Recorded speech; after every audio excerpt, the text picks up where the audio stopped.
사도신경 고백합니다. 나는 전능하신 아버지 하나님, 천지의 창조주를 믿습니다. 나는 그의 유일하신 아들 우리 주 예수 그리스도를 믿습니다. 그는 성령으로 잉태되어 동정녀 마리아에게서 나시고 본디오 빌라도에게 고난을 받아 십자가에 못 박혀 죽으시고 장사된 지 사흘 만에 죽은 자 가운데서 다시 살아나셨으며 하늘에 오르시어 전능하신 아버지 하나님 우편에 앉아 계시다가 거기로부터 살아있는 자와 죽은 자를 심판하러 오십니다. 나는 성령을 믿으며 거룩한 공교회와 성도의 교제와 죄를 용서받는 것과 몸의 부활과 영생을 믿습니다.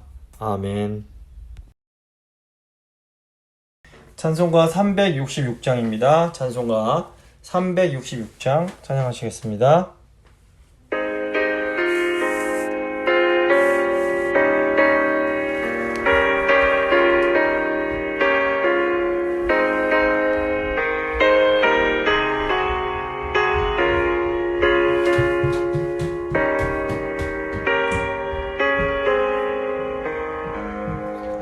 어두운 내 눈 밝히사 진리를 보게 하소서. 진리의 열쇠 내게 주사 참빛을 찾게 하소서. 기쁘신 뜻을 알고자 엎드려 기다리오니 내 눈을 뜨게 하소서. 성령이여 막혀진 내 귀 여시사 주님의 귀한 음성을 이 귀로 밝히 들을 때에 내 기쁨 한량 없겠네. 기쁘신 뜻을 알고자 엎드려 기다리오니 내 눈을 열어주소서. 성령이여 공해진 내 여시사 복음을 널리 전하고 차가운 내 맘 녹여주사 사랑을 하게 하소서. 기쁘신 뜻을 알고자 엎드려 기다리오니 내 입을 열어주소서. 성령이여. 기도하십니다. 살아계신 하나님 감사합니다. 오늘도 저희를 사랑하셔서 하나님 말씀 앞에 저희를 불러주시고 또 이 전도자의 말씀을 통해서 저에게 참된 지혜를 주시려고 하시는 그 사랑에 감사드립니다. 하나님, 야고보서 말씀을 보면 누구든지 지혜가 부족하거든 후히 주시고 꾸짖지 아니하시는 아버지께 구하라 그리하면 주시겠다고 약속해 주셨습니다. 주님, 저희가 지혜가 많이 부족한데 저희가 그리고 지혜가 꼭 필요한데 오늘 말씀 통해서 저희 삶에 필요한 지혜를 얻을 수 있는 그런 복된 시간 될 수 있도록 주님 함께하여 주시옵소서. 오늘 말씀 들으시는 주의 백성들 가운데 성령님 함께하여 주시옵소서. 주 의지하오며 계신 예수님 이름으로 간절히 기도드립니다. 아멘. 오늘 주신 하나님 말씀은 전도서 1장 2절 말씀입니다. 전도서 1장 2절 말씀 제가 봉독해 드립니다. 전도자가 이르되 헛되고 헛되며 헛되고 헛되니 모든 것이 헛되도다. 아멘. 오늘은 전도서의 말씀을 함께 살펴보고 기도하도록 하겠습니다. 이 전도서의 경우에는 저자가 자신을 가르쳐서 전도자 이렇게 말합니다. 그 전도자가 이제 히브리어로 코헬렛이라고 하는데 그 뜻은 가르치기 위해서 사람들을 불러 모으는, 소집하는 사람을 의미합니다. 이 전도서라는 책 이름이 이제 여기서 유래가 됐습니다. 이 전도자는 자신을 다윗의 아들 예루살렘 왕이라고 또 이게 소개를 하고 스스로 많은 재산과 처첩을 가졌다고 하기 때문에 아마도 이에 가장 합당한 인물이 솔로몬이 아닐까 이렇게 생각을 다들 하고 있습니다. 이 전도서 보시면 헛되다라는 말이 많이 나옵니다. 그래서 이 책이 너무 이렇게 암울한 거 아니냐 이렇게 생각하실 수도 있는데 결코 전도서가 뭐 어떤 염세주의라든가 회의주의를 주장하는 것은 아닙니다. 전도서는 그 어떤 성경책 못지않게 이 삶에 대해 긍정적인 힘을 불어넣으면서 신앙을 권장하는 그런 말씀을 담고 있습니다. 다만 전도서는 그것을 위해서 비현실적인 이상을 제시하는 것이 아니라 현실을 똑바로 보고 삶의 한계와 문제를 생각하게 해줍니다.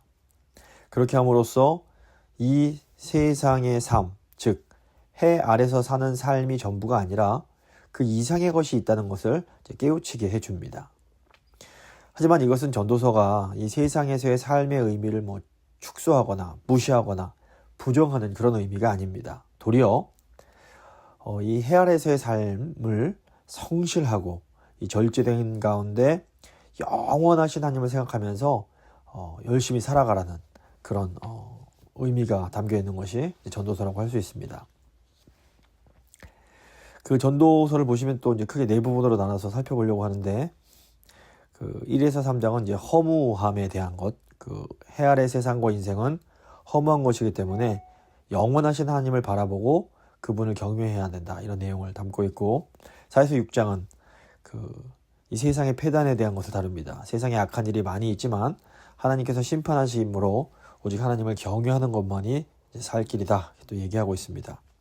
그리고 7장부터 10장에서는 이제 지혜를 다룹니다. 지혜는 지혜자를 살리고 능력 있게 함으로 좋은 것이지만 궁극적으로는 모든 것이 하나님 손안에 있다 이런 내용을 다루고 있습니다. 그리고 이제 11장, 12장은 마지막 권고인데 현실의 삶 속에서 최선을 다하고 수고하면서 낙을 누리고 궁극적으로 하나님을 경외하며 살 것을 권고합니다.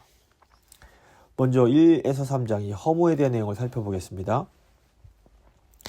그 전도서의 그 앞부분인 1장부터 6장은 모든 것을 헛되어 바람을 잡는 것이다 이렇게 선언을 합니다. 그러면서 현실의 한계를 인식하도록 어떤 경종을 울리는 것을 보게 됩니다.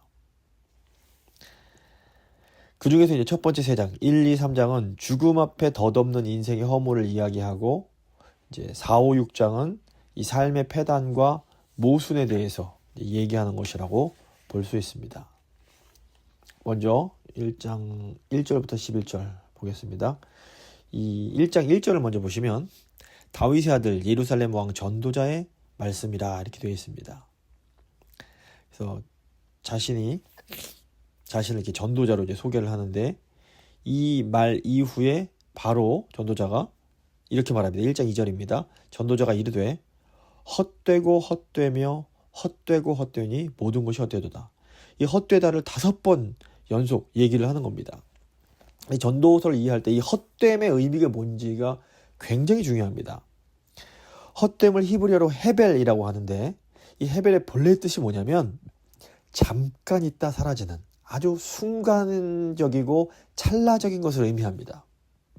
그러니까 모든 것이 순간이고 순간이며 순간이고 순간이 모든 것이 아주 찰나에 불과하다 이런 얘기를 하고 있는 겁니다.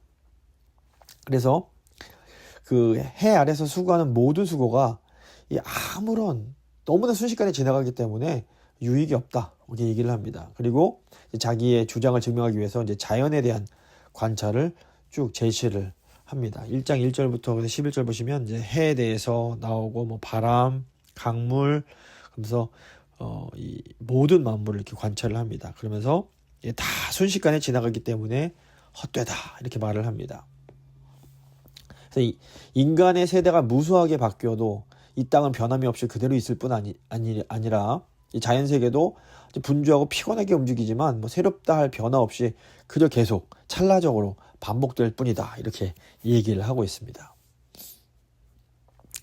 1장 12절부터 2장은 이제 그 자신의 이제 주장을 얘기하기 위해 이제 연구와 실험을 합니다. 그래서 그 교재에 있는 오른쪽 표를 잠깐 보시면 1장 12절부터 2장 26절까지 이 A, B, A-B-X 이렇게 결론이 나옵니다. 그래서 먼저는 지혜를 연구하고 그 다음에 수고에 대해서 실험을 합니다. 그런데 보니까 지혜가 별거 없더라, 순간적인 거더라 얘기를 하고, 수고도 다 헛되다, 찰나적으로 지나간다 얘기를 합니다. 그러면서 결론적으로 모든 것이 헛되다 이런 내용을 다루고 있는 겁니다. 먼저 그 지혜의 연구와 수고의 실험을 한번 생각해 보겠습니다. 전도자가 1장 앞부분에서 자연에 대한 관찰을 한 이후에 자신이 직접 연구하고 실험한 결과를 이제 놓고 모든 것이 다 헛될 뿐이다 설명을 합니다. 전도자는 스스로 지혜를 다해서 인간의 모든 일을 살펴보았고 또 다른 사람들의 지혜까지 참고해봤지만 결론은 결국 헛되다는 것이었습니다. 1장 12절을 보시면 나 전도자는 예루살렘에서 이스라엘 왕이 되어 13절 마음을 다하여 지혜를 써서 하늘 아래에서 행하는 모든 일을 연구하며 살핀즉 이는 괴로운 것이니 하나님이 인생들에게 주사 수고하게 하신 것이라. 내가 해 아래에서 행하는 모든 일을 보았노라. 보라 모두 다 헛되어 바람을 잡으려는 것이로다. 결론이 뭡니까? 18절입니다. 지혜가 많으면 번뇌도 많고 지식을 더하는 자는 근심이 더하더라는 것입니다. 지혜를 다해 연구하는 것도 헛되다는 겁니다. 2장에서는 전도자가 마음이 원하는 대로 할 수 있는 수고까지 이제 다 해봤다 또 얘기를 합니다. 아주 많은 일을 해봤는데 그것도 역시 헛되고 무익하다 이렇게 또 얘기를 하고 있습니다. 2장 이제 보시면 2장 1절 보시면 나는 내 마음에 이르기를 자 내가 시험 삼아 너를 즐겁게 하리니 너는 낙을 누리라 하였으나 보라 이것도 헛되도다. 그래서 2장 2절에 웃음에 대해서 희락에 대해서 내가 인생의 어떤 쾌락들도 누려봤고 2장 4절에 또 사업을 크게 해봤고 2장 10절에 보시면 무엇이든지 내 눈이 원하는 것을 내가 금하지 않고 무엇이든지 내 마음이 즐거워하는 것을 내가 막지 아니하였고 이는 나의 모든 수고를 내 마음이 기뻐하였음이라 이것이 나의 모든 수고로 말미암아 얻은 몫이로다. 11절입니다. 그 후에 내가 생각해 본즉 내 손으로 한 모든 일과 내가 수고한 모든 것이 다 헛되어 바람을 잡는 것이며 해 아래서 무익한 것이로다. 이게 결론입니다. 2장 12절부터는 이제 헛된 것에 대한 논증입니다. 전도자는 지혜와 또 수고가 헛되다고 하는 예를 들어서 이제 논증을 시작합니다. 지혜로운 것이 미련한 것보다 낫기는 하지만 지혜로운 자나 미련한 자나 죽기는 매한가지고 또 그들이 죽고 나면 후대 사람들이 똑같이 잊어버리기 때문에 지혜도 결국엔 무의미하다라는 겁니다. 2장 12절 보시면 내가 돌이켜 지혜와 망령됨과 어리석음을 보았나니 왕 뒤에 오는 자는 무슨 일을 행할까 이미 행한 지 오래전에 일일 뿐임이리라. 16절 보시면 지혜자도 우매자와 함께 영원하도록 기억함을 얻지 못하나니 후일에는 모두 다 잊어버린 지 오래일 것임이라. 오호라 지혜자의 죽음이 우매자의 죽음과 일반이로다. 17절 이러므로 내가 사는 것을 미워하였노니 이는 해 아래서 하는 일이 내게 괴로움이요 모두 다 헛되어 바람을 잡으려는 것이기 때문이로다. 이렇게 말합니다. 또 수고함에 대해서는 사람이 수고해서 얻은 것을 다음 사람이 어떻게 이어갈지가 불확실하고 또 성취의 결과를 수고하지 않은 다음 사람이 누리므로 수고하는 건 역시 헛되다. 순식간에 지나간다. 이렇게 말을 합니다. 결론적으로 이 전도자는 지혜나 수고하는 것이 모두 하나님이 주신 것임에도 불구하고 모두 다 결국에는 헛된 것, 아주 순간적인 것이다 라는 것을 알게 됩니다. 2장 24절부터 26절입니다.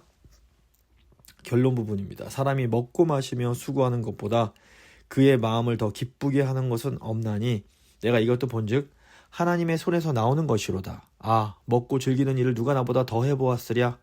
26절입니다. 하나님은 그가 기뻐하시는 자에게는 지혜와 지식과 희락을 주시나 죄인에게는 노고를 주시고 그가 모아 쌓게 하사 하나님을 기뻐하는 자에게 그가 주게 하시지만 이것도 헛되어 바람을 잡는 것이로다. 전도자는 모든 것이 헛되다는 결론에 도달을 합니다. 하지만 그것 때문에 비관적 염세주의에 빠지지 않습니다. 3장에서 전도자는 하나님의 섭리와 심판을 깨달음으로 이 허물을 극복하게 됩니다. 먼저 3장 1절부터 15절 보시면 하나님의 섭리에 대한 내용이 나옵니다.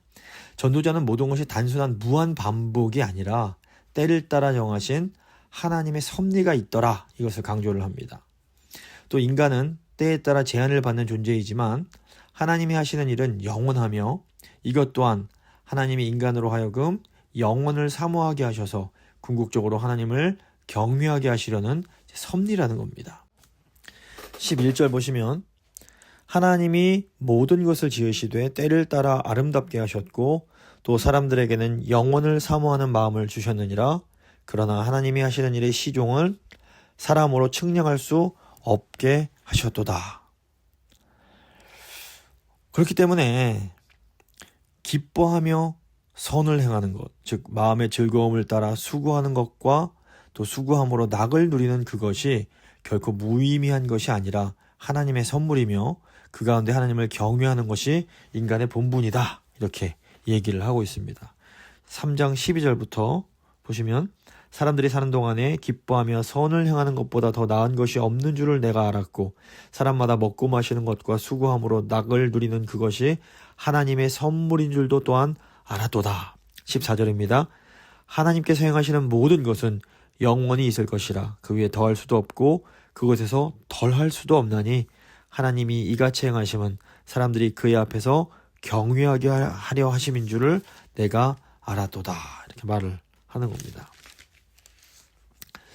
또 전도자는 이제 그 하나님의 심판에 대해서 얘기를 합니다. 3장 16절부터 보시면 모든 일들의 때가 있는 것처럼 하나님의 심판의 때가 있다는 겁니다. 사람은 짐승과 다름없이 죽음을 피할 수는 없습니다. 이것은 앞장에서 지혜자나 우매자나 죽음 앞에서는 똑같은 운명이라는 말과 같은 맥락이라고 볼 수 있습니다. 2장 16절을 보시면 또 내가 해 아래서 보건대 재판하는 곳에 거기에도 악이 있고 정의를 행하는 곳 거기에도 악이 있더라. 하지만 이제 17절 보시면 내가 내 마음속으로 이르기를 의인과 악인을 하나님이 심판하시리니 이는 모든 소망하는 일과 모든 행사에 때가 있음이라 하였으며, 이렇게 말을 합니다. 죽음으로 모든 삶이 똑같이 끝나기 때문에 지혜롭고 선하게 살려고 노력하는 것이 무의미해 보일 수 있습니다. 하지만 전도자는 여기서 죽음 이후에 하나님의 그 심판이 있다는 것을 강조합니다. 그렇기 때문에 결국 즐겁게 자기에게 맡겨진 일을 하는 것이 최선이란 것이 이제 전도자의 결론이라고 볼 수 있습니다. 22절 보시면 그러므로 나는 사람이 자기 일에 즐거워하는 것보다 더 나은 것이 없음을 보았나니 이는 그것이 그의 몫이기 때문이라. 그 뒤에 일어날 일이 무엇인지를 보게 하려고 그를 도로 데리고 올 자가 누구냐. 이 말은 얼핏 들으면 탄식처럼 들립니다. 하지만 이것은 앞에서 하나님께서 하시는 일의 시종을 사람이 측량할 수 없게 하셨다는 것과 같은 의미라고 볼 수 있습니다. 미래의 일이나 혹은 죽은 뒤의 일에 관심을 두기보다 지금 눈앞의 현실에 최선을 다하고 충실하라는 전도자의 말인 겁니다. 이제 4장부터 6장은 인생에 있는 패단에 대한 것입니다.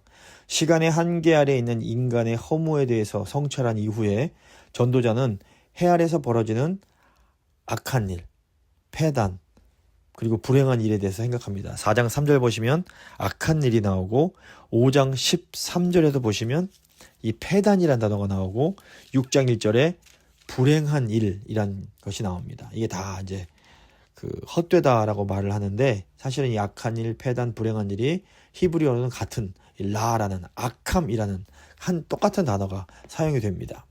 그래서 삶의 덧없음뿐 아니라 인생살이에서 맞닥뜨리게 되는 이 불합리와 모순도 우리를 이제 좌절시킨다. 이제 이것을 말하면서 이것도 다 사실은 그럼에도 불구하고 헛되다.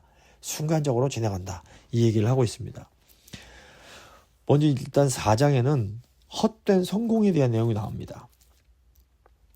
전도자는 먼저 사회적 약자들이 받는 현실을 탄식을 합니다. 4장 1절을 보시면 내가 다시 해 아래서 행하는 모든 학대를 살펴보았다. 보라, 학대받는 자들의 눈물이로다. 그들에게 위로자가 없도다. 그들을 학대하는 자들의 손에는 권세가 있으나 그들에게는 위로자가 없다. 이렇게 말합니다. 하나님께서 정말 원하시는 사회는 강자가 약자를 위로하고 돌보는 것입니다. 하지만 현실은 권세 잡은 자들이 약한 사람들을 압제하고 있습니다. 그런데 약자들만 고통받는 것이 아니라 성공한 사람이라 해도 마냥 행복하지만은 않습니다. 왜냐하면 자기 능력을 발휘해서 성공을 이룬 사람들이 이웃의 시기를 받기 때문입니다. 4장 4절 보시면 내가 또 본즉 사람이 모든 수고와 모든 재주로 말미암아 이웃에게 시기를 받으니 이것도 헛되어 바람을 잡는 것이로다. 또 말을 합니다. 어떤 사람은 또 스스로 누리지 못하고 온힘다의 수고에서 성공했다 하더라도 자기 혼자이기 때문에 그 택을 상속하거나 나눌 사람이 없는 겁니다. 그래서 이것도 또 모순이라고 볼 수 있습니다. 4장 8절 보시면 어떤 사람은 아들도 없고 형제도 없이 홀로 있으나 그의 모든 수고에는 끝이 없도다. 또 비록 그의 눈은 부요를 족하게 여기지 아니하며 이르기를 내가 누굴 위하여 이같이 수고하고 나를 위하여서는 행복을 누리지 못하게 하는가. 이것도 그래서 헛되어 불행한 노고로다 말을 합니다. 그러면서도 그러니까 혼자 있는 것, 정말 열심히 일해서 많은 걸 누리지만 혼자 있는 사람이 많다라는 겁니다. 그러면 이것도 뭐 큰 의미가 있겠느냐 말을 합니다. 그러면서 4장 9절부터 12절까지는 그래도 두 사람이 한 사람보다 낫다. 함께 있는 것이 혼자 있는 것보단 낫다는 말을 또 하고 있습니다.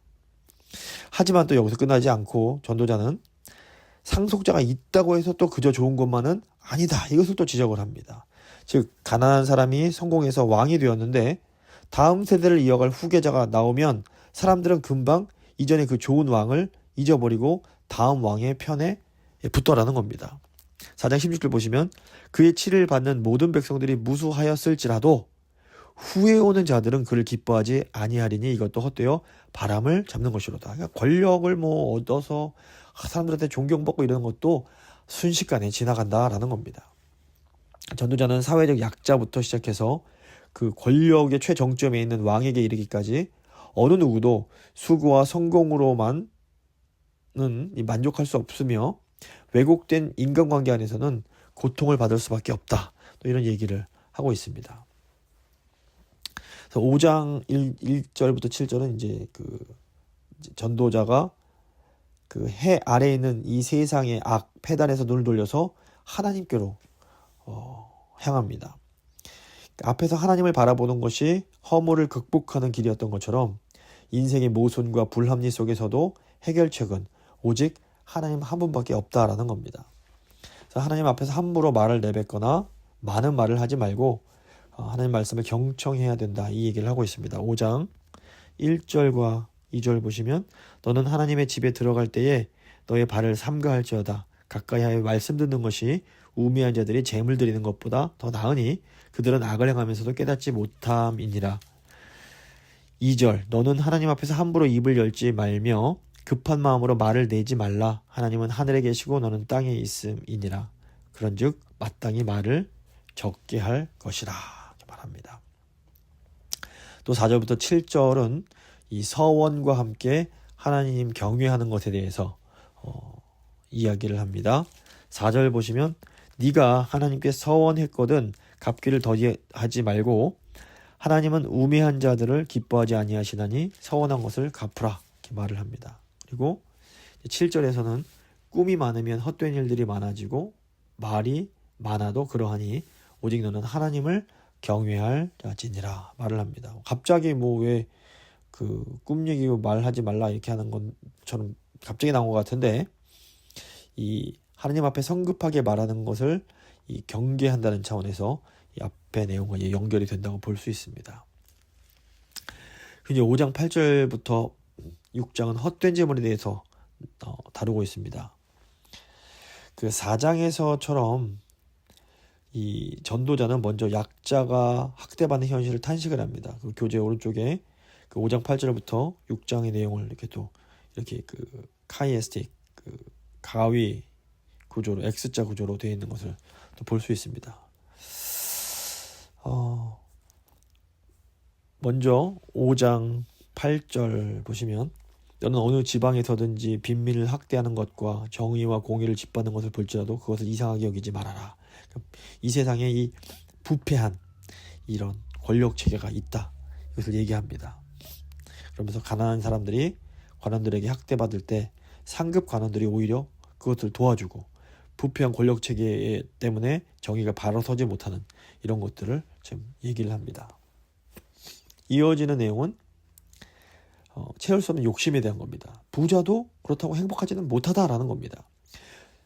재물에 대한 욕심은 채워지지 않고 재물이 많은 만큼 의지하려는 사람들도 많아지기 때문에 오히려 이 재물 때문에 더 불안한 삶을 살게 된다라는 겁니다. 5장 10절 보시면 은을 사랑하는 자는 은으로 만족을 못합니다. 풍요를 사랑하는 자는 소득으로 만족을 못합니다. 그러면서 11절에 많이 소유한 사람들이 눈으로 내가 많다. 이거 왜 뭐가 이렇게 유익하느냐는 겁니다. 그러면서 이제 또 13절부터는 그 전도자가 직접 목격한 재물에 대한 폐단을 말합니다. 13절 내가 해 아래서 큰 폐단되는 일이 있는 것을 보았나니 곧 소유주가 재물을 자기에게 해가 되도록 소유하는 것이라. 엄청나게 많이 소유했는데 그게 해가 된다는 겁니다. 14절 보시면 그 재물이 재난을 당할 때 없어지다니 비록 아들은 낳았는데 그 손에 아무것도 없느니라. 그렇게 많았었는데 어떤 일 당하니까 재물이 싹 없어지면서 아들에게 줄 돈조차 없어지더라는 겁니다. 이 전도자는 재물에 대한 이런 현실적인 부조리함을 말을 하지만 그렇다고 수고나 재물을 완전히 부정적으로 평가하는 것은 아닙니다. 각자 자기에게 주어진 몫을 따라 열심히 일하고 그 소득으로 낙을 누리는 것이 하나님의 선물이다. 이렇게 또 얘기를 합니다. 5장 18절부터 20절 보면 이제 하나님의 선물에 대한 내용이 나옵니다. 사람이 하나님께서 그에게 주신 바 그 일평생에 먹고 마시며 해 아래서 하는 모든 수고 중에서 낙을 보는 것이 선하고 아름다움을 내가 보았나니 그것이 그의 몫이로다.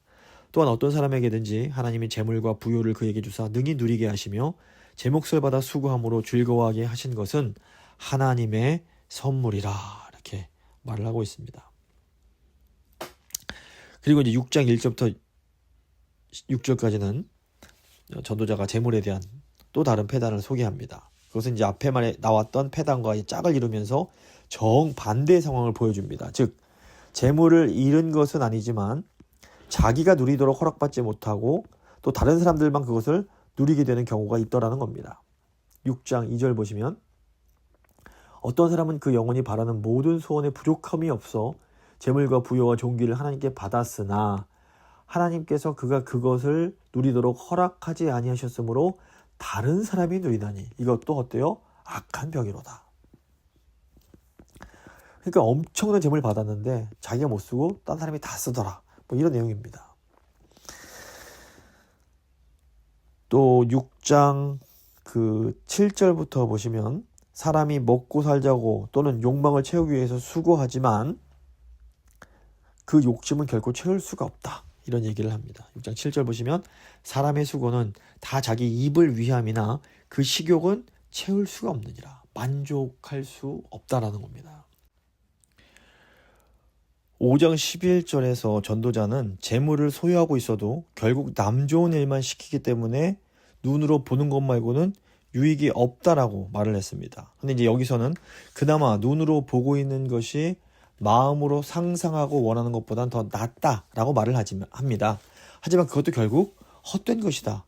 이렇게 또 얘기를 합니다. 6장 9절을 보시면 눈으로 보는 것이 마음으로 공상하는 것보다는 나으나 이것도 헛되어 바람을 잡는 것이로다. 결국 이 재물에 대해서 마무리를 하면서 전도자는 하나님의 주권에 대해서 얘기를 합니다. 하나님이 정하신 것을 사람이 바꿀 수 없으며 많은 논쟁이 사람에게 아무 유익을 주지 못하고 또 무엇이 낙인지 무슨 일이 일어날 것인지 알 수 없다라는 겁니다. 6장 11절부터 보시면 헛된 것을 더하게 하는 많은 일들이 있나니 그것들이 사람에게 무슨 유익이 있으랴. 헛된 생명의 모든 날을 그림자같이 보내는 일평생에 사람에게 무엇이 낙인지를 누가 알며 그 후에 해 아래서 무슨 일이 있을 것을 누가 그에게 구하리요. 어떻게 보면 다소 이거 너무 허탄한 그런 탄식처럼 들릴 수 있습니다. 하지만 이것은 허무와 폐단에 대한 전도자의 논중을 마무리하면서 하나님의 주권에 순종하고 그를 경외할 것을 권고하라는 암시라고 볼 수 있습니다. 그래서 이 전도서 후반부에 가면 이 내용을 좀 더 분명하게 말하고 있습니다. 7장부터 10장은 지혜에 대한 내용입니다. 이 앞부분에서 삶의 현실에 실제하는 이 허무와 폐단을 인식하게 한 전도자는 이제 후반부에 가서는 좀 더 이렇게 긍정적인 삶의 방향을 제시합니다. 이제 여기에서 전도자는 지혜의 한계와 함께 그 유익을 설명하면서 하나님의 주권을 인정하고 그를 경외하도록 교훈을 합니다. 7장 1절부터 14절은 이제 역설적인 지혜에 대한 내용입니다. 전도자가 이 실장 이 앞부분에서 잠언과 같은 훈계의 형식으로 이 역설적인 지혜를 말합니다. 일반적으로 생명, 복, 즐거움이 좋은 것이지만 오히려 죽음, 슬픔, 근심 같은 이런 불행한 상황이 더 유익할 수 있다 이렇게 말을 합니다.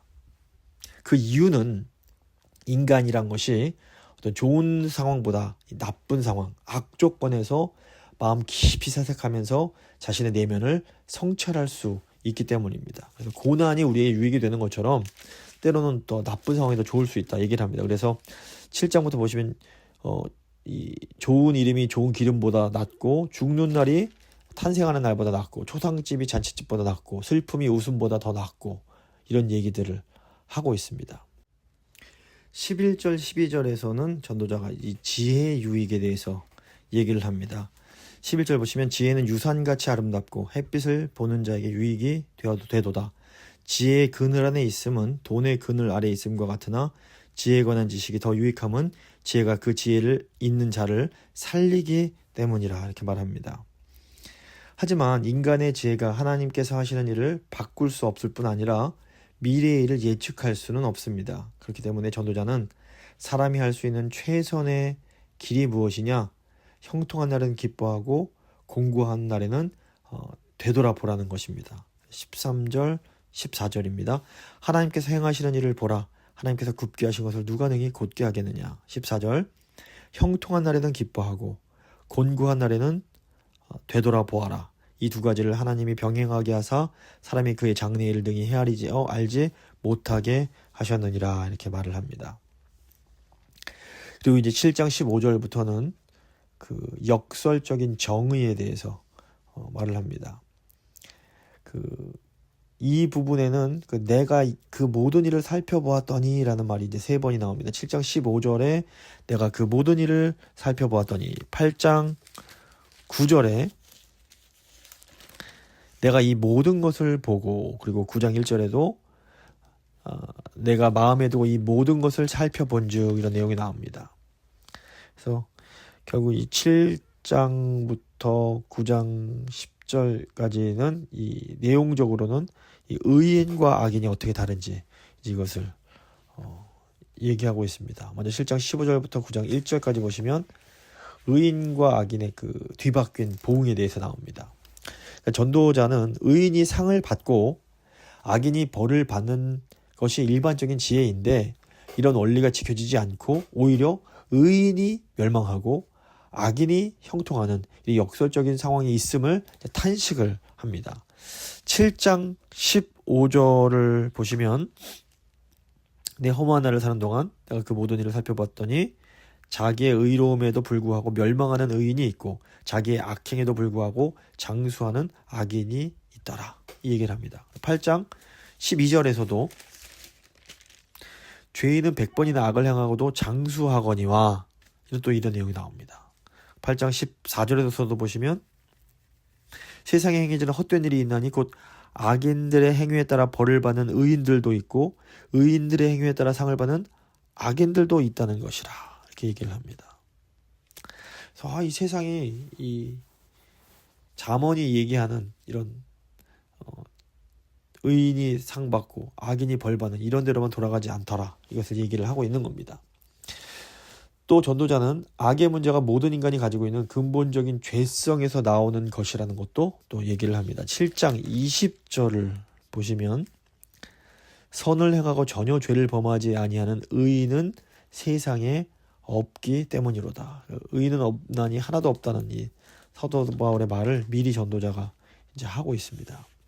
그리고 7장 29절에서도 보시면 내가 깨달은 것은 오직 이것이라 곧 하나님은 사람을 정직하게 지으셨으나 사람이 많은 꾀들을 낸 것이라. 인간의 어떤 죄성에 대해서 얘기를 합니다. 그리고 이렇게 그 지혜를 얻는 것은 결코 쉽지 않으며 또 지혜로 모든 것을 알 수도 없다라고도 또 얘기를 합니다. 7장 23절 4절 보시면 내가 이 모든 것을 지혜로 시험하며 스스로 이르기를 내가 지혜자가 되리라 하였으나 지혜가 나를 멀리하여도다. 그리고 8장 17절을 보셔도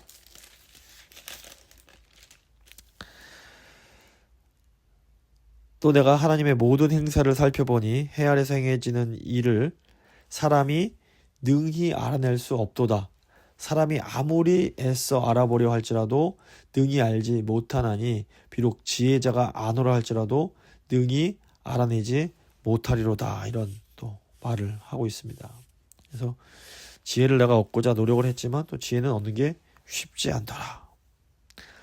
결국 지혜자가 이런 말을 합니다. 모든 것은 결국 하나님의 손에 있다. 9장 1절 보시면 이 모든 것을 내가 마음에 두고 이 모든 것을 살펴본 즉 의인들이나 지혜자들이나 그들의 행위나 모두 다 하나님의 손 안에 있으니 사랑을 받을는지 미움을 받을는지 사람이 알지 못하는 것은 모두 그들의 미래의 일들임이니라. 이렇게 말을 합니다.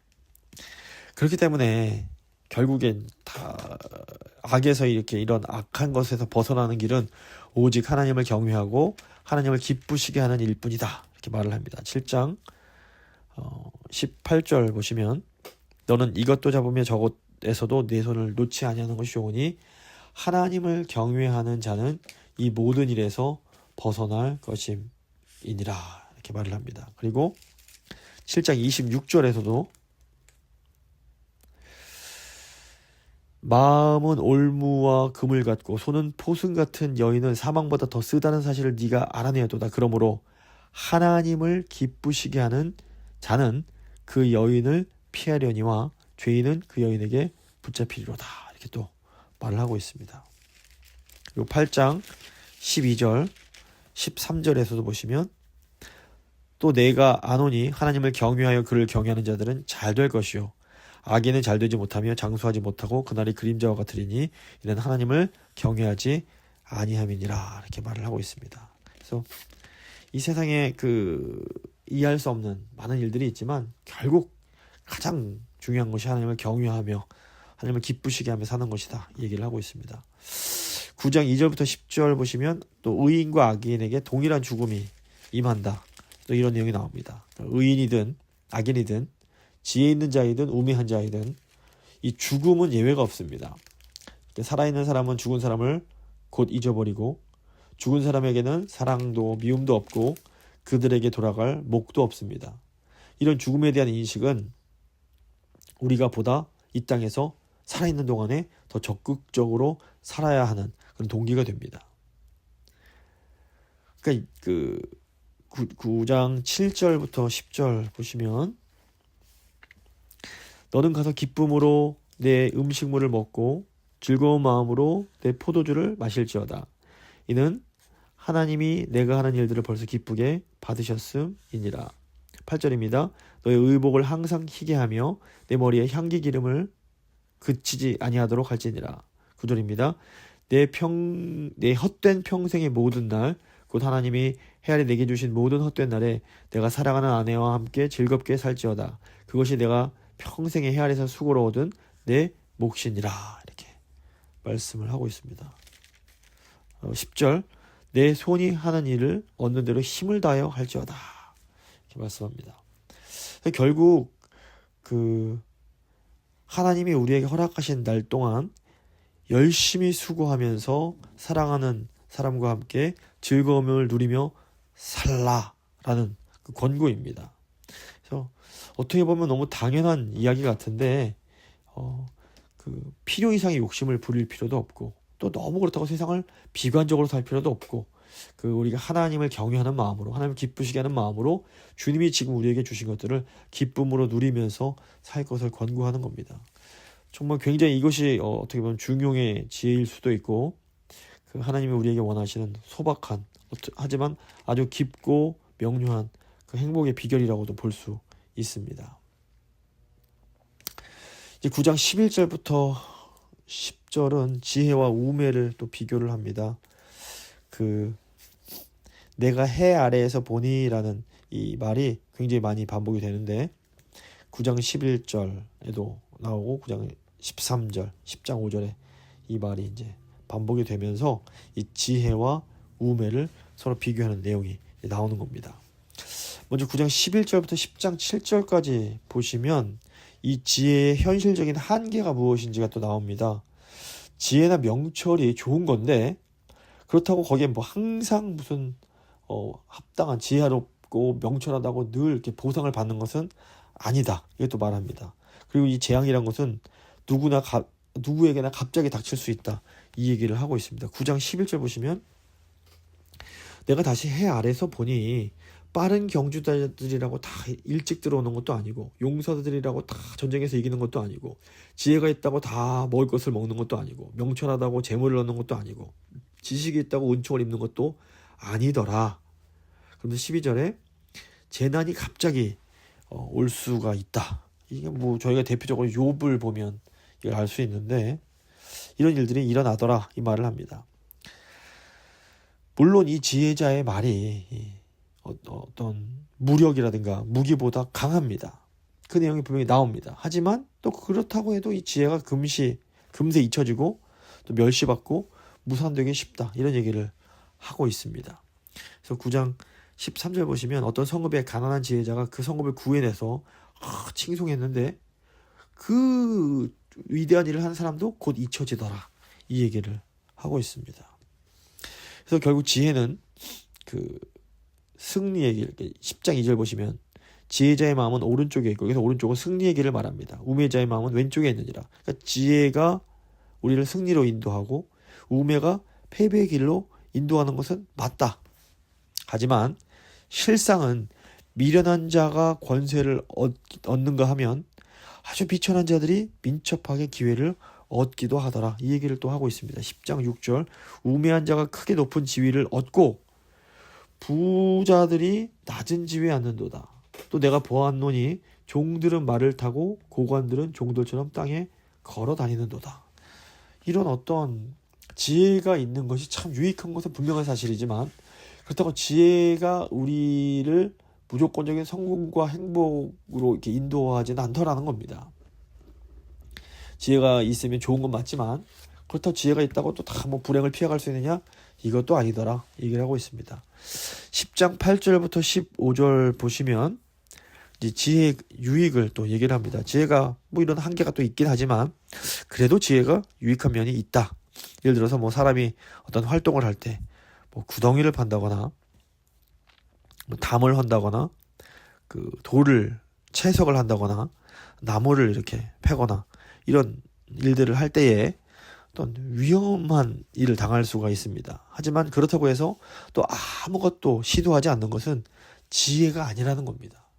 분명히 어떤 일을 하면 리스크가 있지만 그래도 그것을 해야 된다. 이걸 얘기를 하고 있습니다. 그래서 그 연장을 잘 준비하고 위험을 사전에 예방하는 지혜는 성공하는 데 있어서 굉장히 유익하다. 또 이 얘기도 합니다. 10장 10절 철 연장이 무디어졌는데도 나를 갈지 아니하면 힘이 더드느니라. 오직 지혜는 성공하기에 유익하다. 이 말을 합니다.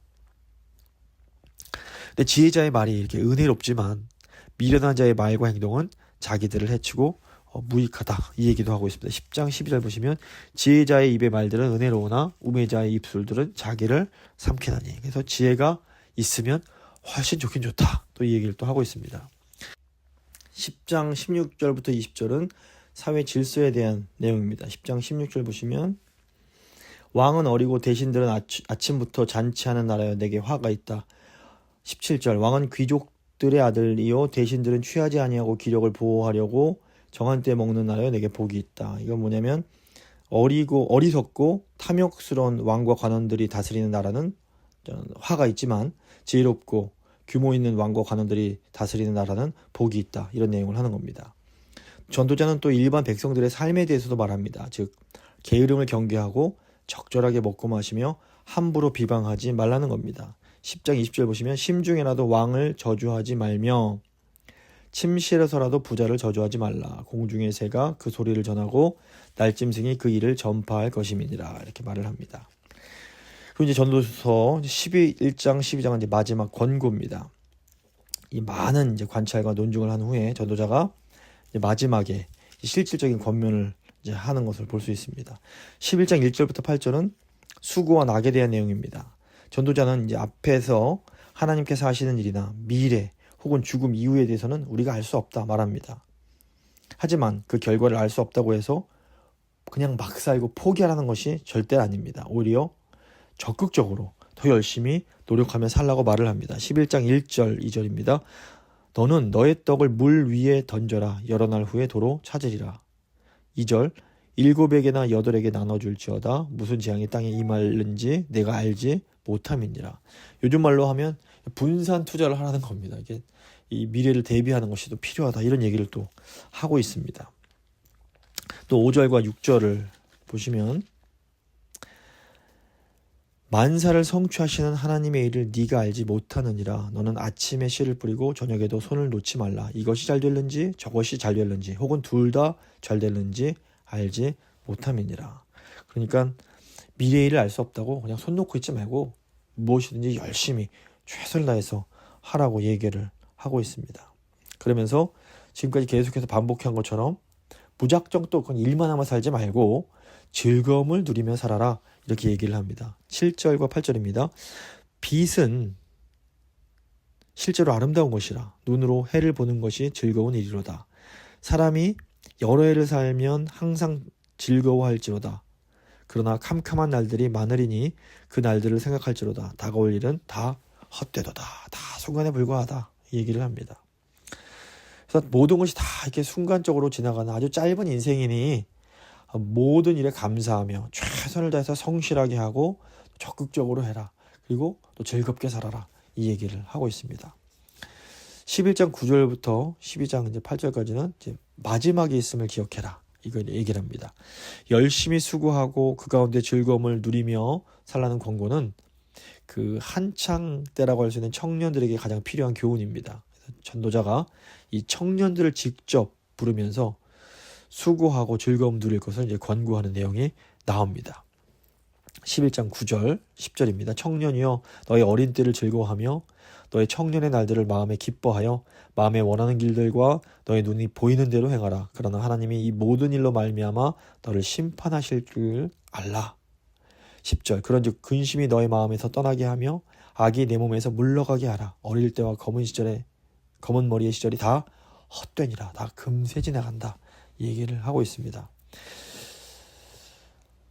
그리고 12장 1절에서 너는 청년의 때 너의 창조주를 기억하라. 곧 곤고한 날, 즉 늙기 전에 나는 아무 낙이 없다고 할 해들이 가깝기 전에 해와 빛과 달과 별들이 어둡기 전에 빛 위에 구름이 다시 일어나기 전에 그리하라. 그러니까 어릴 적부터 일찍부터 여호와를 경외하며 살아라. 이것이 얼마나 가장 지혜로운 삶의 핵심이라는 것을 알 수 있습니다.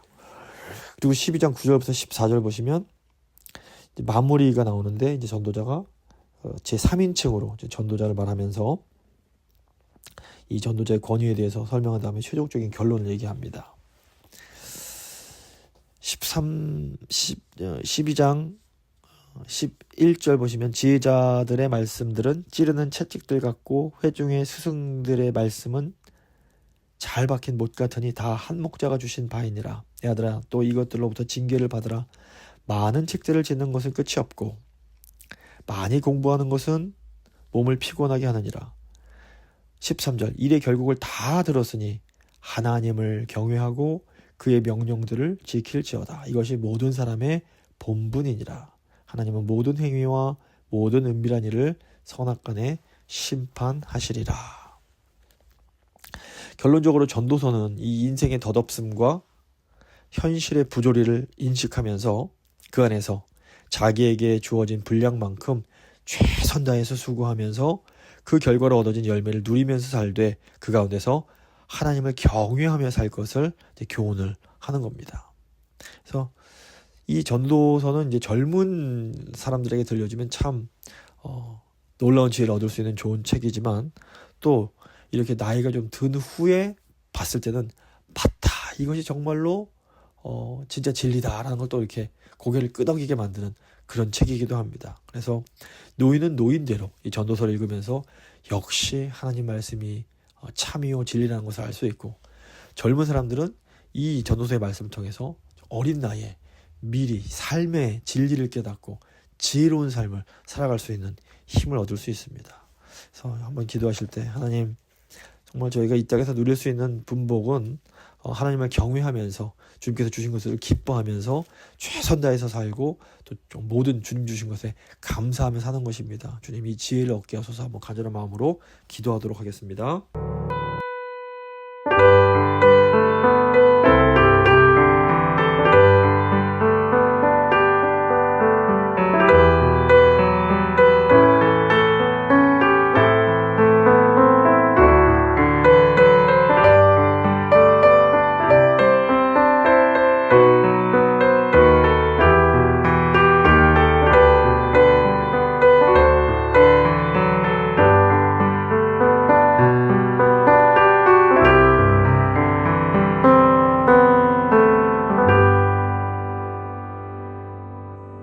이제 교회와 세상 위해서 잠시 기도하는 시간 갖도록 하겠습니다. 먼저 기도하기 원하는 것은 우리 교회가 이 흔들리는 세상 가운데 흔들리지 않는 하나님 나라를 꽉 붙잡고 담대히 사명을 이루며 살 수 있도록 기도해 주시기 바랍니다. 요즘 뉴스를 보면 있고 전쟁 소식으로 인해서 많이 시끄러운데, 이럴수록 저희가 더 흔들리지 않는 나라를 소유한 자들로서 믿음을 가지고 하나님 도와달라고, 하나님 뜻을 이룰 수 있게 해달라고 한번 간절한 마음으로 기도하도록 하겠습니다. 기도하시겠습니다.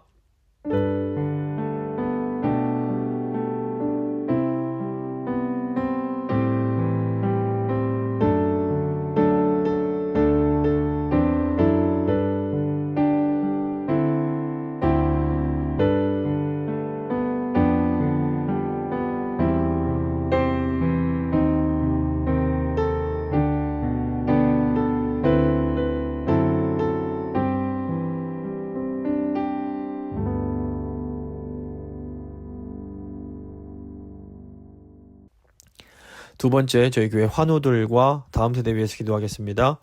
육신에 연약해서 함께 예배드리지 못하는 주의 백성들, 이름 한 분 한 분 불러가시면서 기도해 주시고, 또 사랑하는 다음 세대들 믿음으로 잘 세워서 이 마지막 때에 함께 영광 돌리는 그런 다음 세대들로 세울 수 있게 해달라고 간절한 마음으로 기도하겠습니다. 기도하십니다.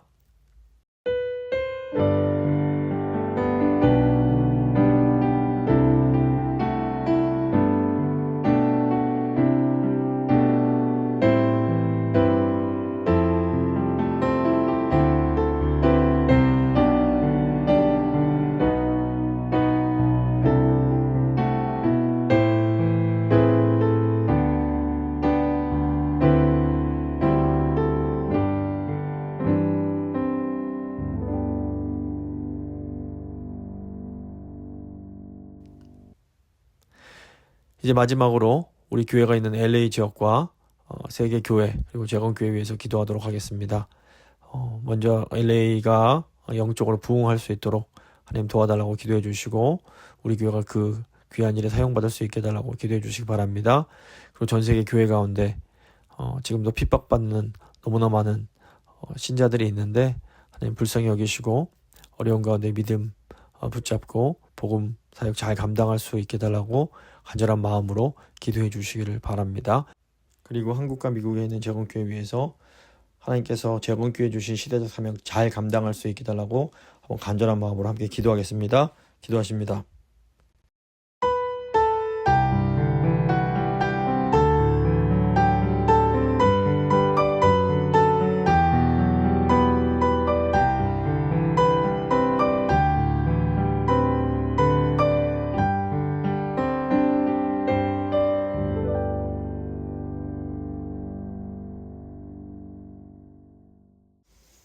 좋으신 하나님 아버지 감사합니다. 저희를 사랑하셔서 저에게 지혜 주시기 원하시는 하나님의 그 마음을 저희가 알기 원합니다. 하나님 무엇보다 세상 그 무엇보다 하나님만 경외하며 살게 하여 주시옵소서. 그리고 주님께서 주시는 그 은혜 가운데 기뻐하며 살게 하시고 주께서 맡겨주신 것들 최선을 다하며 감사하며 살게 하여 주시옵소서. 아버지 전도서의 지혜는 결국 저게 크신 하나님을 기억하면서 정말 하나님만 경외하면서 하나님을 의지하며 살아가는 것입니다. 그것이 저희가 이 땅에서 누릴 수 있는 최고의 기쁨이며 최고의 영광이며 최고의 분복임을 또 기억합니다. 주님께서 저에게 베풀어 주신 많은 것들이 있는데 그 좋은 것들을 기억하면서 늘 감사하며 기뻐하며 살게 하여 주시옵소서. 하나님, 저희 교회가 이 흔들리는 세상 가운데 있지만 흔들리지 않는 나를 하나님께 선물로 받았음을 기억하면서 강하고 담대하게 주님 뜻을 이루며 살아갈 수 있도록 주여 늘 함께하여 주시옵소서. 저희 성도님들 한 분 한 분을 주께서 붙들어 주시옵소서. 또 육신에 연약한 주의 백성들이 있습니다. 아버지 붙들어 주시고 비록 함께 예배드리지 못하지만 아버지 하나님의 은혜로 말미암아 늘 강건케 하시고 또 주님 주시는 새 힘을 얻으며 살아갈 수 있도록 주여 늘 함께하여 주시옵소서. 사랑하는 다음 세대 축복하며 기도합니다. 주님, 다음 세대가 우리의 소망인데 주님 저희가 믿음으로 다음 세대 잘 세울 수 있도록 다음 세대 통하여 하나님 영광 받으실 수 있도록 주님 저에게 힘과 능력 더하여 주실 간절히 간구합니다. 또 저희 교회가 있는 LA 지역 주님 영적으로 회복시켜 주시고 또 그 회복의 귀한 사역에 저희 교회가 맡겨진 그 역할을 사명을 감당할 수 있도록 주님 도와주시고 지금도 전 세계에서 핍박받는 정말 고통당하는 주의 백성들 너무나 많이 있는데 주여 긍휼히 여기시고 새 힘을 주시고 아버지 어려운 가운데서도 복음 전하는 사명 잘 감당하는 그런 교회들 될 수 있도록 주여 은혜 베풀어 주시기 원합니다. 또 한국과 미국에 있는 재건교회 가운데 아버지 은혜 주셔서 주께서 허락하신 그 사명 이 시대적 사명 잘 감당하는 신실한 재건교회 될 수 있도록 주님 함께하여 주시옵소서. 주님만 의지합니다. 주여 저희와 함께하여 주시옵소서. 귀하신 우리 주 예수 그리스도의 이름으로 간절히 기도드립니다. 아멘. 찬송가 449장입니다. 찬송가 449장 찬양하시겠습니다.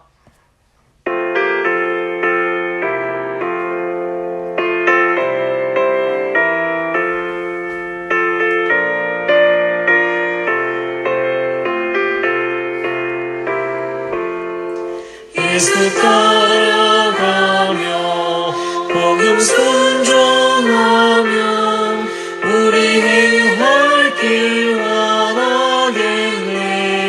주를 의지하며 순종하는 자를 주가 늘 함께 하시리라.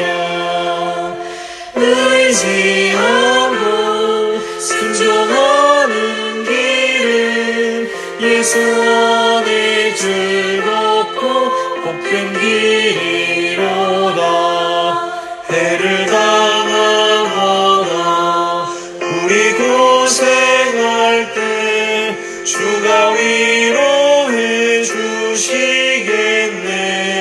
주를 의지하며 순종하는 자를 주가 안위해 주시리라. 의지하고 순종하는 길은 예수 안에 즐겁고 복된 길이로다. 남의 짐을 지고 슬픔 위로하면 주가 상급을 주시겠네. 주를 의지하며 순종하는 자를 항상 복 내려 주시리라.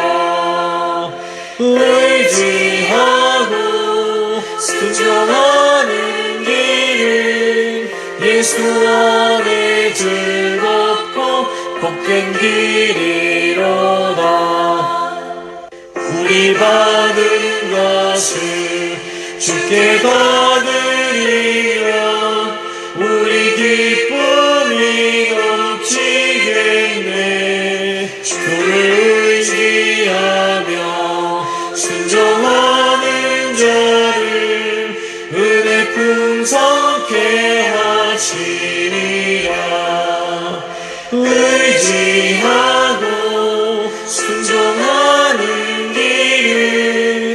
예수 안에 즐겁고 복된 길이로다.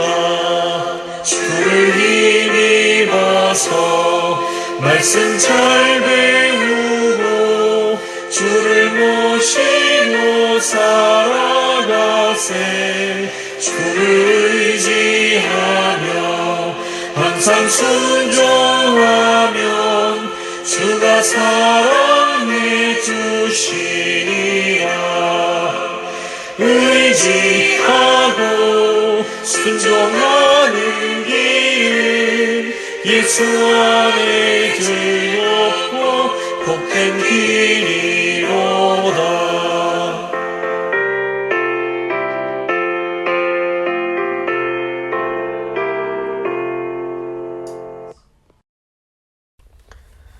주님 가르쳐 주신 기도로 예배 마치도록 하겠습니다.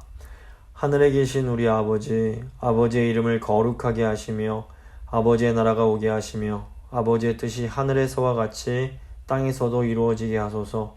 오늘 우리에게 일용할 양식을 주시고 우리가 우리에게 잘못한 사람을 용서해 준 것 같이 우리 죄를 용서해 주시고 우리를 시험에 빠지지 않게 하시고 악에서 구하소서. 나라와 권능과 영광이 영원히 아버지의 것입니다. 아멘.